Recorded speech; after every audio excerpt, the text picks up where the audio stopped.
Partout dans le monde, les manifestations antiracistes se multiplient. Et dimanche 7 juin 2020, les manifestants et manifestantes anglais ont déboulonné une statue d'Edward Colston, un célèbre négrier. Mais en France aussi, les rues sont remplies d'hommages à des esclavagistes et des colonisateurs. Prenons par exemple Joseph Gallieni.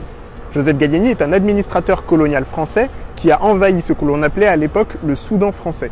Il a ensuite imposé la domination française aux Tonkin, puis il a été dépêché pour écraser toute résistance sur l'île de Madagascar. Il a écrit de nombreux livres disponibles gratuitement sur Internet dans lesquels il explique ses objectifs et méthodes. Je les mets dans les sources. Sa méthode de colonisation s'appelle la politique des races. J'ai déjà expliqué comment ça fonctionne dans une précédente vidéo, vous pouvez voir sur ma chaîne Instagram TV. Mais en gros, pour développer la colonisation, il se base sur les théories racistes du penseur français Arthur de Gobineau, connu pour son ouvrage « Essai sur l'inégalité des races humaines ». Pourtant, la France est remplie de statues, d'avenues, d'écoles, de stations de métro nommées Gallieni. Il y a des hommages à Bordeaux, à Rouen, à Lyon, à Grenoble, à Nouméa, à Fort-de-France, à Cannes, à Brest, à Toulouse et encore plein d'autres. Notamment à Paris, il y a une station de métro qui est nommée Gallieni sans aucune explication pour comprendre qui il était. Et surtout, il y a cette immense avenue Gallieni sur laquelle je suis actuellement qui traverse l'esplanade des Invalides à Paris, qui est l'une des avenues les plus prestigieuses de la capitale et qui est consacrée au héros colonial concepteur de la politique des races. C'est à peine croyable. Comment peut-on espérer lutter contre le racisme en France quand personne ne connaît cette histoire ?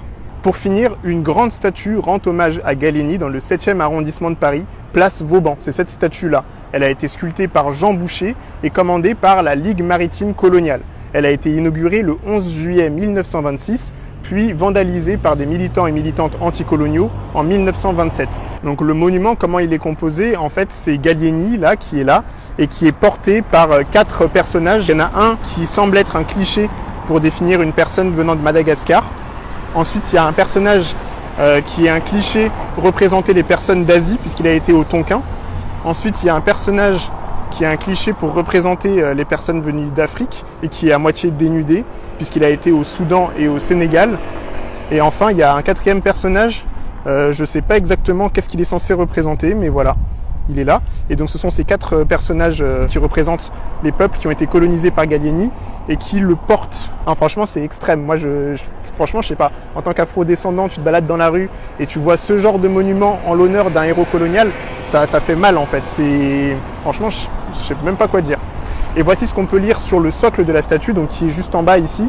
Il y a écrit « Au maréchal Gallieni, la ville de Paris ».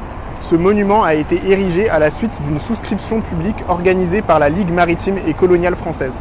Donc ça, c'est vraiment une commande de la Ligue maritime et coloniale française. Je crois que juste tout est dit en fait.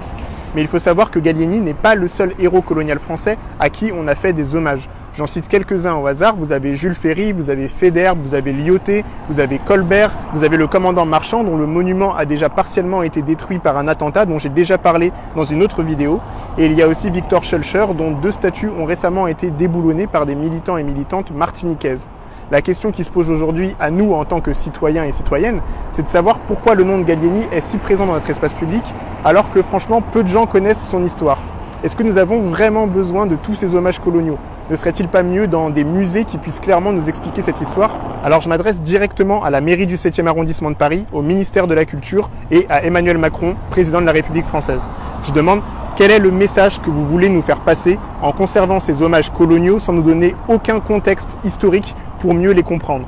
On veut des réponses. Voilà, et je crois que continuer à creuser notre histoire coloniale, c'est un bon moyen de lutter contre le racisme tel qu'il existe aujourd'hui dans notre pays, la France. Un racisme directement lié à notre histoire coloniale et à notre passé esclavagiste français.